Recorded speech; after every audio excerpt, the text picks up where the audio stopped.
मध्य प्रदेश के चयनित शिक्षक डीपीआई के सामने इस वक्त धरने पर बैठे हुए हैं, मुंडन करा रहे हैं। सीधी नाराजगी है कि मध्य प्रदेश शासन ने परीक्षा के बाद भी इनकी नियुक्तियां नहीं दी, जबकि मध्य प्रदेश में 1.25 लाख पद खाली हैं। और तस्वीरों में देखिए मुंडन चल रहा है, नाराजगी जाहिर की जा रही है सीधे तौर पर। और डीपीआई के सामने ही ये लोग बैठे हुए हैं। 1.25 लाख पद खाली हैं। कब से आप लोग विरोध कर रहे हैं और अब तक सुनवाई नहीं हुई आप लोग की? सर 2 महीने से यहाँ पर स्थायी रुके हुए हैं। हाँ। और कम से कम यहाँ 12 साल से हम संघर्ष कर रहे हैं इस नौकरी के लिए। हाँ। 12 साल से लगातार हम रोजगार कोई रोजगार नहीं पकड़ पाए। हाँ। हमारा समय बीता जा रहा है। हाँ। और जब एक 12 साल बाद जो भर्ती हुई है उसमें नाम मात्र के पद इन्होंने भर्ती किए हैं, जिससे हम अच्छे नंबर लेकर भी ज्वाइनिंग नहीं हो पाई। इसलिए हम अर्जी लगा रहे हैं शिवराज सरकार से कि हमारा भविष्य को देखते हुए 51,000 पद करे जाएँ, क्योंकि अभी 1.25 लाख पद खाली है। ऐसा नहीं है कि पद खाली नहीं है, झूठे के बोल दे रहे हैं पद खाली नहीं है। हमारे गांव में कम से कम 5 स्कूल ऐसे हैं कि जो अभी कोई भी स्कूल उन पे टीचर उन स्कूलों पे नहीं है। तो मैं शिवराज सरकार से हाथ जोड़कर विनती करता हूं कि बच्चों का भविष्य देखते हुए, युवाओं का भविष्य देखते हुए आप 51,000 पद बनाएं और हमारे लिए रोजगार दें, जिससे हम अपने परिवार को चला सकें। क्योंकि 12 साल से हम इस भर्ती का इंतजार कर रहे हैं, कोई काम नहीं पकड़ रहा है। इसके चक्कर में हम शिवराज जी तो कह रहे हैं कि साल में 1 लाख नौकरी देंगे, 55,000 से ज़्यादा नौकरियां दे चुके हैं। अभी बेरोजगार निराश ना हो, सबकी झोलियां भरेंगे। मामा जी बस हवाई बोल रहे हैं, लेकिन ऐसा कुछ भी नहीं है। पिछली बार 62,000 का ट्वीट कर मामा जी ने बोला था कि 62,000 का हम जो 62,000 जो हम नियुक्ति करेंगे, लेकिन उसके बाद मामा जी ने मात्र 26,000 की है नियुक्ति करी और हमारी मांग 51,000 की है। तो मामा जी से मेरा निवेदन है कि 51,000 मांग पूरी की जाए। ऐसा नहीं कि पद खाली नहीं है। अगर पद खाली नहीं है, हमारे शिक्षा मंत्री जी कहते हैं कि पद खाली नहीं है, तो फिर अतिथि शिक्षा की व्यवस्था क्यों की जा रही है? और बहुत सारे स्कूल ऐसे हैं जहाँ पर वहाँ शिक्षक ही नहीं है। और माननीय मामा जी से भी मेरा निवेदन है, उनका हाथ जोड़कर विनती करते हैं कि हम सब बेरोजगार को रोजगार दें। और मामा जी बोल रहे किसी को भी हम सड़कों पर नहीं रहने देंगे। आशा उषा सभी बहनों को, आंगनवाड़ी वाली बहनों को, सभी रोजगार सहायकों को, सभी को हम सहायता दे रहे हैं, रोजगार दे रहे। तो फिर हमको ऐसा क्यों छोड़ रहे कि हम उनके भांजे भांजी नहीं है क्या? ऐसा क्यों कर रहे हैं आप लोग के साथ? चयनित हैं आप लोग, सिलेक्टेड हैं, बावजूद आप लोग को चांस नहीं मिल रहा है शासन में। समझ में नहीं आ रहा है। वही तो हमें अचंभा लग रहा है कि ऐसा यूँ हमारे भविष्य के साथ खिलवाड़ क्यों कर रहे हैं सर। उनसे विनती है हमारी कि सबको दिया कुछ हमारे लिए, बच्चों के भविष्य के लिए, क्योंकि शिक्षा सर्वोपरि है। शिक्षा से ही सब कुछ होता है। तो शिवराज सरकार से विनम्र अनुरोध है कि शिक्षा को इस तरह अच्छा सुधारा जाए। जब तक शिक्षक नहीं होंगे, शिक्षा कहाँ से मिलेगी बच्चों के लिए? अगर वो कह रहे हैं कि पद खाली नहीं है, तो मेरे गांव आए, मैं बताऊंगा उनके लिए कितने पद खाली हैं। मेरे गांव में कम से कम 20 पद खाली हैं। सिर्फ एक छोटा सा कस्बा है, उसमें 20 पद खाली हैं टीचर की। तो मैं उनसे विनती करता हूं कि कृपया युवाओं का भविष्य ध्यान दें, अन्यथा जो युवा अगर बिगड़ गया तो समझ लेना शिवराज सरकार का क्या मट्टी पलट हो गई।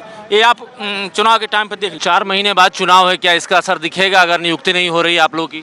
हम सर करीबन 10 लाख अभ्यर्थी हैं जिन्होंने एग्ज़ाम दिया था, और आज हम 2 लाख तो इतने ज़्यादा परेशान हैं कि हम रोजगार के लिए भटक रहे हैं। और ये 2 साल से आंदोलन कर रहे हैं। अगर हमारी मांग पूरी नहीं होती तो हम क्या करें? मुंडन करवा रहे हैं, भूख हड़ताल कर ली, आमरण अनशन कर लिया। हम 2 महीने से यहाँ लगातार बैठे हैं, 1 साल से मांग कर रहे हैं।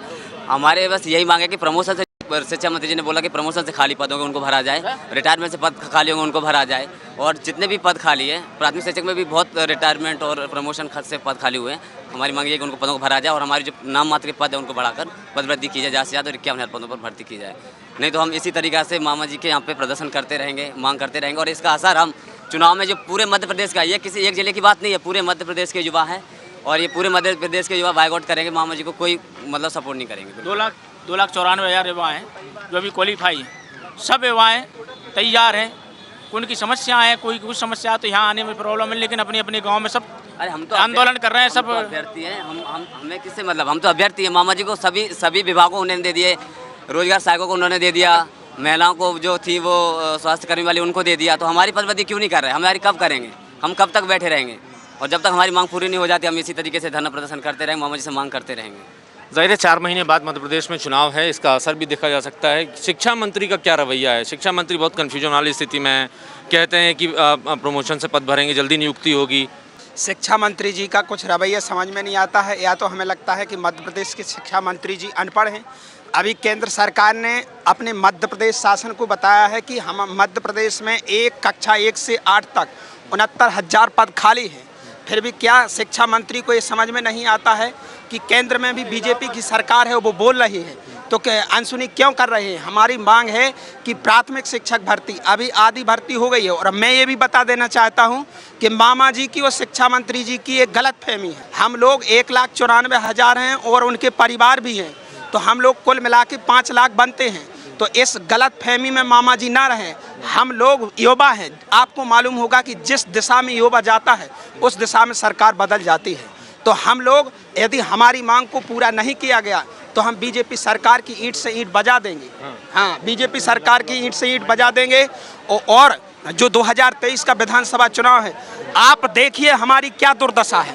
ये मध्य प्रदेश का कैसा राज्य है जहां शिक्षित युवा को अपने अधिकार और हक के लिए मुंडन बाल देना पड़ रहा है।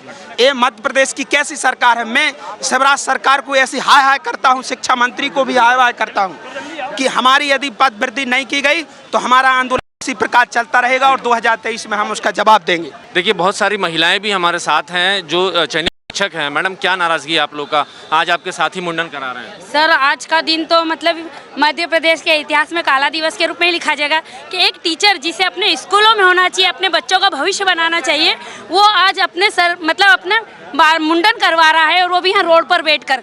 ये इसलिए है क्योंकि हमारे यहाँ पर एमपी में 1,25,000 पद खाली है। उसके बावजूद भी हम मामा जी हैं मुख्यमंत्री, आप लोग की सुन। हाँ सर, यही तो दुख की बात है कि मामा जी जो खुद कहते हैं कि मैं आपका मामा हूँ, तो फिर हमारी बातें क्यों नहीं सुनते। हम तो उनकी लाडली बहना है ना। उन्होंने कहा है ना कि मैं आपको किसी को भी रोड पे नहीं बैठा रहने दूंगा। फिर मामा भी, भांजे भी साथ में हैं, आप लोग हैं, अभी तक सुनवाई नहीं हो रही आप लोग की। जी सर, ये बहुत शर्मनाक बात है। हम क्या बोल सकते हैं, जो कुछ है आपके सामने है सर। 12 साल बाद भर्ती आई है, उसके बावजूद भी, इतना लंबा इंतजार करने के बावजूद भी हमारी जो जगह है विद्यालय, वहाँ पर हम नहीं पहुँच सके हैं। हम लोग पिछले 1 साल से भोपाल की सड़कों पर हैं। हम चयनित शिक्षक हैं। चयनित शिक्षकों की हालत आज आप देख सकते हो कैसी है। विद्यालय में जो शिक्षक बच्चे का भविष्य बनाएगा, आज वो शिक्षक खुद रोड पर है। बिल्कुल, चयनित शिक्षक हैं, रोड पर हैं। देखिए, मुंडन लगातार चल रहा है चयनित शिक्षकों का। ये बताइए कि शिक्षा मंत्री का रवैया क्या है इस पूरी पिक्चर में? सर, शिक्षा मंत्री बिना पढ़े लोग होते हैं जिन्हें ज्ञान नहीं है कुछ। सरकार जो हमारे प्रति, बेरोजगारों के प्रति बहुत बुरा कर रही है, क्योंकि हमारी उम्र बढ़ती जा रही है। आगे चल के हमारे ऊपर पूरे परिवार का भविष्य टिका हुआ है, तो हम कैसे आगे घर चलाएंगे। ये हमारी सरकार से विनती है कि इनके 9,000 पद में वृद्धि करे, जिससे हमारा भविष्य आगे बन सके।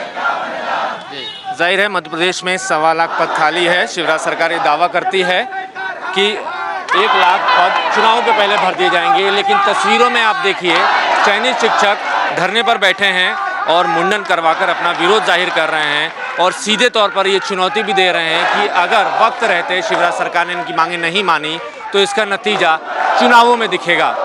कैमरामैन रमेश राजपूत के साथ खबर विभाग के लिए नवीन सिंह।